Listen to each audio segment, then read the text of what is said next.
Back in the summer of 2024, when I first became a streamer, I played through the collection Sonic Origins, which included Sonic 1, Sonic CD, Sonic 2, and Sonic 3 and Knuckles.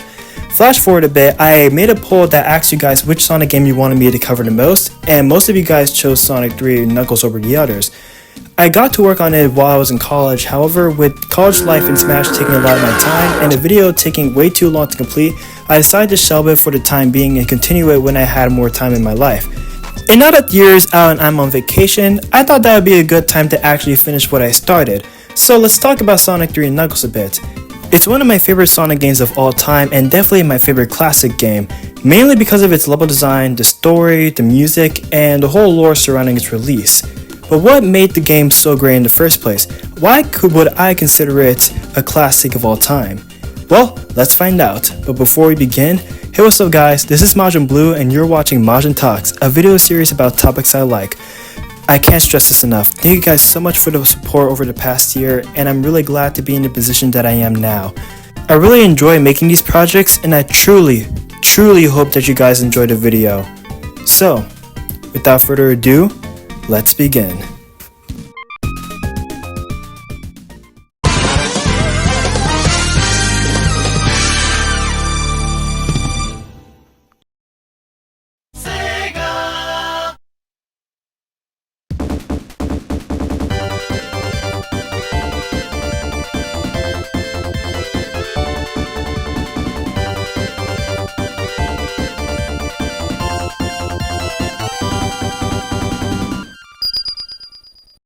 If we have to talk about any Sonic game, we have to talk about its most important part first, and that is the game story. We have to talk about the story as it is the most important part of the game. I'm just kidding. But anyways, I really want to highlight the story of Sonic 3 because I think it's one of the pinnacles of the franchise. Not just through its simplicity, but also the motivations and the interactions between the heroes and villains. But let's start from the beginning. Following the events of Sonic 2, the dead deck has crashed onto the mysterious floating Angel Island.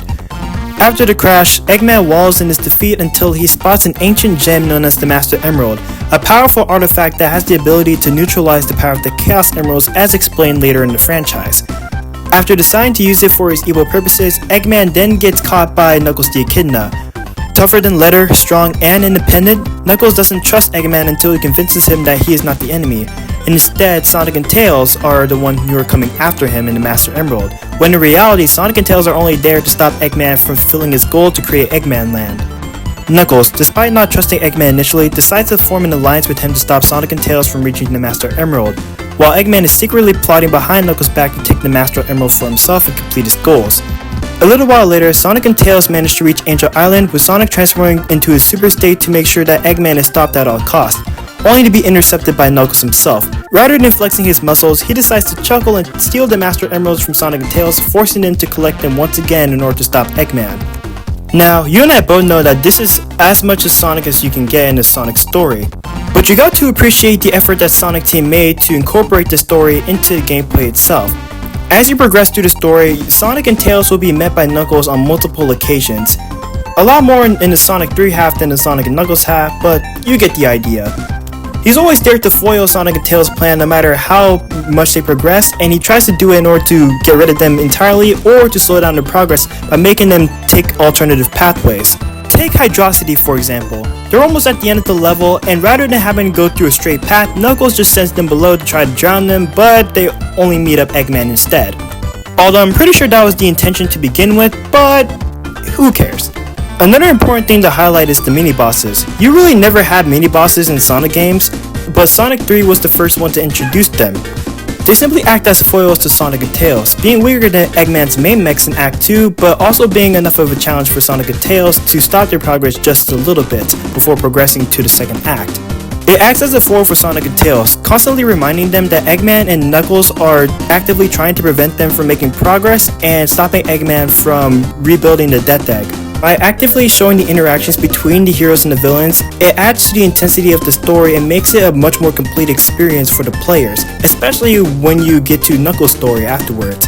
Speaking of Knuckles, sometime after the ending of Sonic 3, Knuckles just chills around until he gets attacked by an egg robo that's been left behind by Sonic and Tails somehow. Anyways, he has to traverse the game the same way that Sonic and Tails does, except for one level, that being the Death Egg, because Sonic and Tails already defeated Eggman in the main story. At the end of his campaign, he has to fight the Mecha Sonic, a robot that Sonic and Tails failed to destroy because of the collapsing Sky Sanctuary, and upon doing so, the game is over. What I really like about adding a Knuckles campaign is the fact that it shows that Knuckles is the guardian of Angel Island and the Master Emerald, and he'll do anything in his power to make sure that it's safe. Although it doesn't really dive deep into his purpose as being the guardian of the Master Emerald until Sonic Adventure 1, it does highlight his sense of responsibility and courage and his unwillingness to allow other people to just do whatever they want to his island. This is more of a stark contrast to Sonic's free-spirited nature and his willingness to do whatever he wants under any circumstances, versus Knuckles' sense of responsibility and no-nonsense behavior. In a way, Sonic and Knuckles are polar opposites of each other, which is addressed in Sonic Frontiers interestingly enough. But at the end of the day, Sonic and Knuckles eventually become genuine friends who can count on each other when times are rough. Something that has become a staple later on in the series, especially with games like Sonic Adventure 2, Sonic Heroes, and Sonic Frontiers.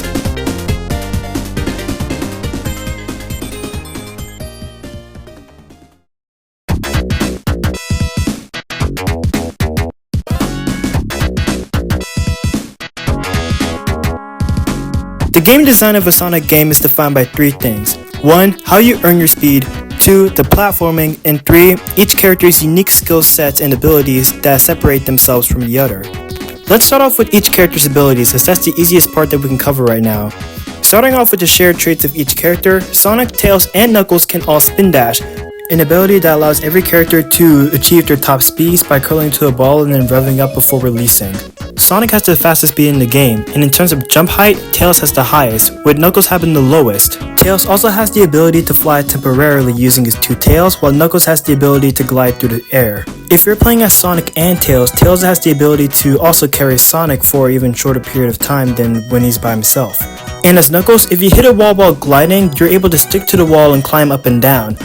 He also has the ability to run through solid rocks as he is the strongest of the trio. So you're probably wondering, what other abilities does Sonic has that allows him to compete with Tails and Knuckles? Well, Sonic's main abilities actually relies on the shield mechanics. For starters, if Sonic is in the air after a jump and you press the jump button again, Sonic will be able to use the Insta-Shield, a shield that allows Sonic to block any incoming dangers or projectiles in his way. This is really useful for quick saves whenever a projectile is about to hit you, and you can just basically phase through it. Or, if it's a physical projectile, Sonic has the ability to reflect it. Although that's in the Origins version of Sonic 3. In the original version of Sonic 3, Sonic can only just phase through projectiles or any other danger when using the Insta-Shield. There is also an entirely new mechanic known as the Elemental Shields. These special types of shields allow Sonic to be protected from specific hazards while also allow him to have abilities that makes platforming a lot easier. Starting with the Fire Shield, it obviously protects him from all sorts of fire and lava, and also allows him to do a mid-air dash after jumping. The Lightning Shield protects Sonic from electricity-based attacks and allows him to double jump as well. And lastly, the Bubble Shield allows Sonic to breathe underwater without the risk of dying, and allows him to bounce from one place to another. Like with the Insta Shield, all three of the Elemental Shields are able to reflect projectiles and protect them from harm. But if Sonic comes into physical contact with any of the badniks, he will also lose their shields. Tails and Knuckles are also able to use the Elemental Shields, however they're not able to access their secondary abilities unlike Sonic, which makes the Elemental Shields far more useful for Sonic than anything. I love this decision because it allows each character to complete the level in different ways without making the levels themselves feel redundant. It also gives a whole new meaning to the exploration of the game because it allows the player to have fresh new experiences when replaying old levels with different characters. And because of that, it never gets old because everything is always fresh. This is most prominent with Knuckles' campaign because some of his levels have completely different layouts to Sonic and Tails, making him unique. And as for solo Tails, if you're playing as him, then you are able to reach higher paths that only he can reach. I mean, of course, Sonic can also reach those paths assuming that Tails is with him, but it makes the experience more fulfilling overall. So what about the level design? Well, since the beginning, Sonic levels have always had their own unique environments and gimmicks for the player to take advantage of, and Sonic 3 and Knuckles is no exception to that. At the top of my head, a few examples that I can give you is Hydrocity with the conveyor belts, propellers, and water slides, Carnival Night with the barrels, balloons, and flywheels, and Sky Sanctuary with the deteriorating platforms in the clouds. On a side note, it's not only the gameplay and the level design, it is also the music that gives a really great impression on the player when going through levels for the first time. When producing the soundtrack for the game, not only did Sonic Team have their in-house sound design team, but they also had the assistance of the Jetsons' Brad Buxer and the GOAT! Michael Jackson along for the ride. You can tell that it was Michael Jackson and Brad Buxer who were composing the music because there were some absolute bangers in the OST. In fact, if you play Sonic 3 by itself and beat the game, you get to hear the ending credits that's been used as an inspiration for Jackson's Stranger in Moscow, and that is because Jackson himself was the one who produced it.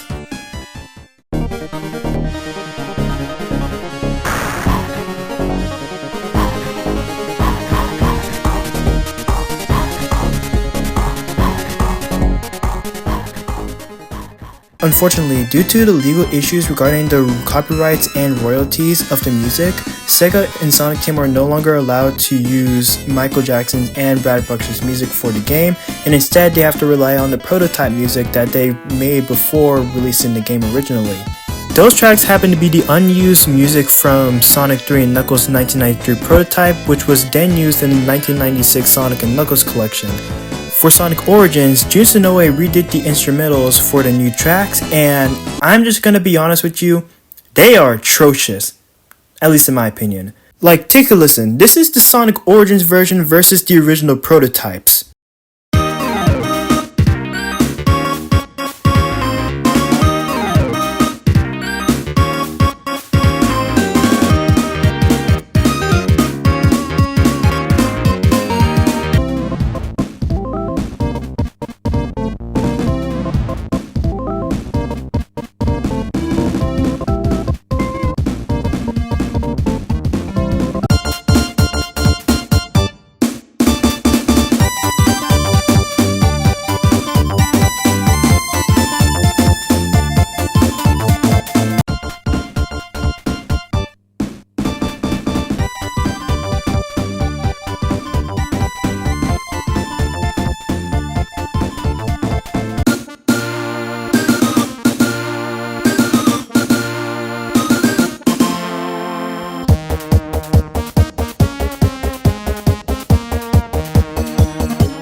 And here's the music from the original release of Sonic 3 and Knuckles.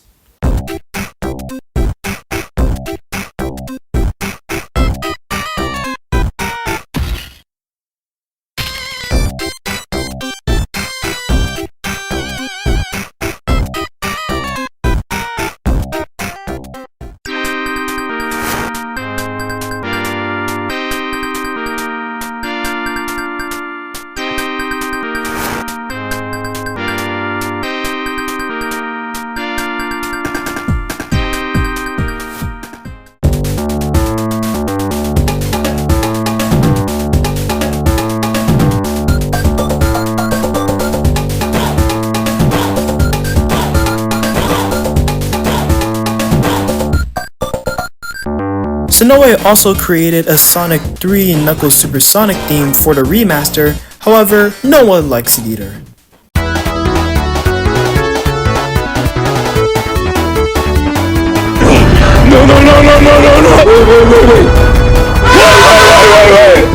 No! Wait! No! Like, I get it, you want to have a Supersonic theme that does not sound repetitive at all. But if that's the case, why not just use the prototype version that's always been there?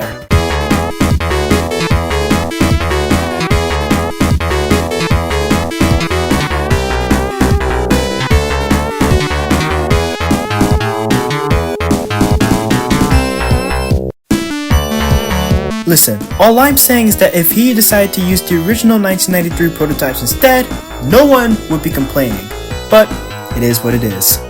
If we decide to overlook the botched tracks, the OST itself is great, with each track doing a great job of amplifying the feel and tone of each environment while also sounding catchy at the same time.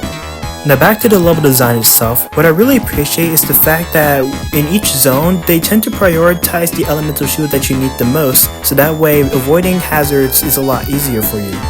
The most obvious examples that I can think of is Hydrocity Zone with the Bubble Shield and Lava Reef Zone with the Fire Shield. But there are also decisions made by Sonic Team that allows you to traverse through a stage more easily. For example, the Lightning Shield in Marble Garden Zone allows you to access vertical areas faster due to the Lightning Shield's double jump properties. There are also item boxes spread throughout the stage to help Sonic with his adventure. While many item boxes are easy to find and use, some other item boxes can be very useful to help you progress through stages faster, such as the Speed Shoes. I'll do a full detailed explanation on the item boxes when I cover Sonic 1, but for now, all I'm gonna say is that the main exception to the rule is the Eggman box, because if you touch it, then you'll take damage unless you're in your super state, which you don't really have to worry about too much because most of you guys will probably have Super Sonic before that point anyways. I also like about the level design of Sonic 3 is the fact that the enemies have the best placements in the series at the time. You're not going to be getting hit by any random shenanigans like the Slicers and Metropolis Zone of Sonic 2. And in most cases, the enemies should be generally reactable unlike previous Sonic games. The only exception being in the Death Egg Zone, but that is because it's the hardest level in the game. Even if you do get hit by these random shenanigans, you'll still be able to get better at the game by replaying it constantly, which is the main design philosophy that Sonic Team was going for when making Sonic games. The more you replay the level, the more consistent you become, and they are designed in which you should be able to get faster time with multiple replays. What's even better is that in Sonic 3, you also have some certain set pieces where you're allowed to go fast without needing to go through many obstacles first. Not only is speed earned through mastery of the level, but there are also certain set pieces that allow you to go fast without overstaying its welcome. Think like the loop-de-loops in Sonic Generations. You go fast, but it's not there for so long, so it doesn't feel redundant. Although I gotta say, it's not always consistent. Think of the Barrel of Doom, for an example. But overall, combining all the concepts within the levels themselves and complementing the specific abilities that each character has makes the experience more complete, and as a result there's more satisfaction for getting faster times every time you replay a level. This is the template the Sonic Team has created, and it has continued to serve them for many years to come, even when the main gameplay formula continues to change and evolve as time passes.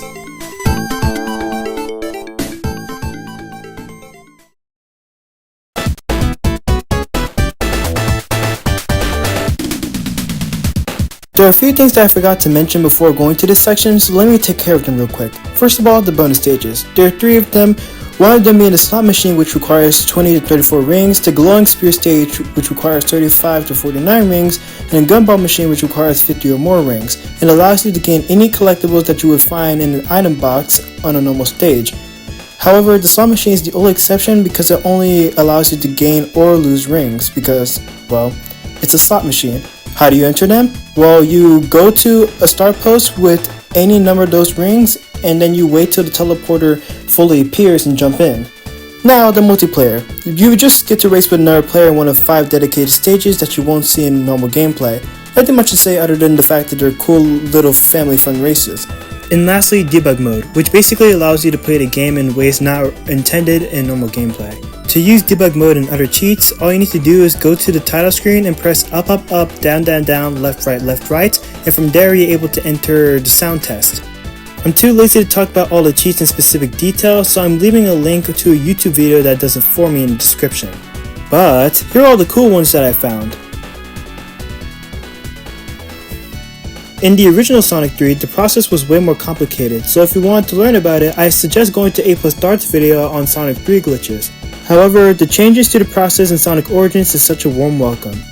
Now, on to the special stages themselves. In order to enter a special stage, you need to find one of a few giant rings that have been strategically hidden across the zone. Once you do that, then you enter a special stage. I think this method is actually the best of all the classic games because there's no real risk reward involved. It's either you find it or you don't, compared to previous games where you have to hold on to a set amount of rings before you fulfill the requirements to enter a special stage. And now that you have, welcome to Blue Spheres! Your goal? Collect all the Blue Spheres. So here's how the special stage works. Blue Spheres will turn into red spheres when touched, and if you touch a red spear, it's game over. Sonic moves on his own while he's in the special stage, so it's up to the player to rotate him 90 degrees in any direction. and the only other thing that he's allowed to do is jump.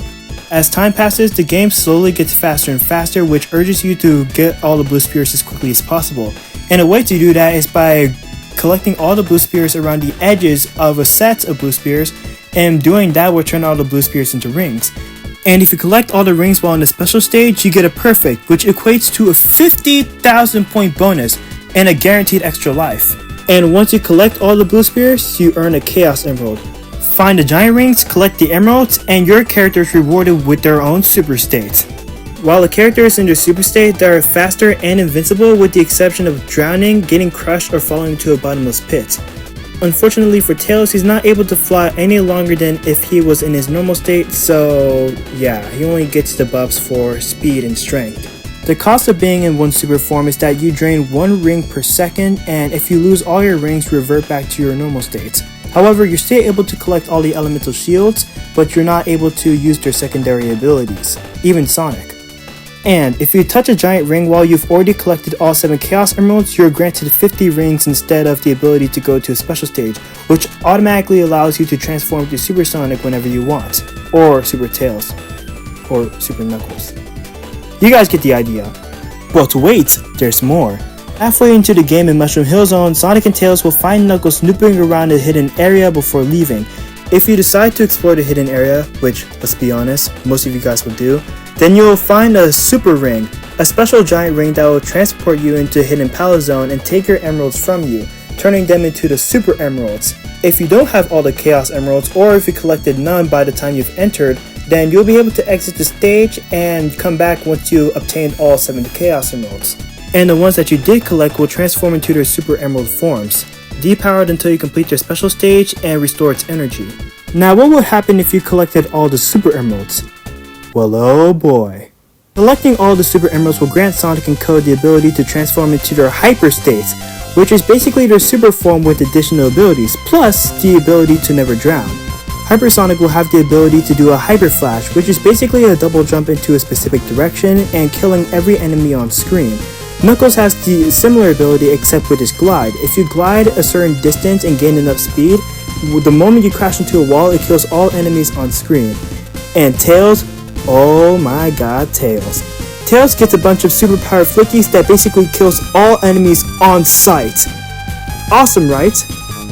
Honestly, this is the ultimate reward for the player going out their way to explore the zones and finding all the emeralds, which guarantees the true ending of the game and a secret stage if you're playing as Sonic, and that stage is Doomsday Zone. After beating Eggman and Death Egg, Eggman tries to escape with the Master Emerald, but as Super or Hyper Sonic, you're able to stop his plans and return the Master Emerald to Knuckles, completing the game as intended. And the best part about it is that the process of collecting the emeralds isn't even that hard to begin with. In fact, in my opinion, the special stages in Sonic 3 are the best and most consistent of the classics of the time. The mechanics themselves are intuitive, allowing the player to easily understand how to play the game, and even if you do not know all the methods to get the blue spheres efficiently, it's also made in a way where the player can still figure out and complete too much without much problem compared to past games. Where even if you did know how to complete the special stages, the difficulty spikes within the stages themselves often frustrate the player. I'm looking at you, Sonic 1. And the fact that the game rewards you for your efforts by giving you a secret boss to complete also makes the experience more fulfilling overall. It genuinely feels like you are partaking in an adventure, and discovering everything the game has to offer results in a satisfying experience that many people who picked up the game, including myself, have come to know.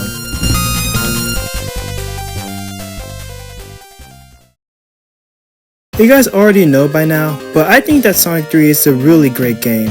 Even through its rough scheduling and release window, Sega really poured their hearts and souls into making this game. With exquisite level design and character traits, the story, the extra content, and the overall gameplay. I think that's what makes Sonic 3 Knuckles a truly great game and an all-time classic that everyone should at least give a try. I hope that through this video, it gave you guys a perspective as to why I and many other people like this game so much. And I hope that by making this video, you guys may try the game out for yourselves. And if you have, well, make sure you leave your opinion on the game in the comments so I can get a good read on it. And that's gonna be all for today. Thank you guys so much for watching the video. I really enjoyed the process, to be honest. I mean, like, the moment I started locking in, I was locked in on this video. Like, It took very long. Sometimes it was pretty frustrating having to do all the editing and stuff, but I'm just glad that it's done and I get to put it out for you guys. And I'm very glad that the struggle was all worth it in the end. Now, if you're new to my channel or you haven't done it yet, make sure you leave a like and subscribe on my video, and definitely tell me how you thought of it. If you guys have any criticisms on how I can improve or anything that I've left out, then be sure to put it in the comments. I read everyone's comments and I heart as much as I can, so please, by all means, help the channel grow. And with that being said, this is Majin Blue signing out until next time. Peace.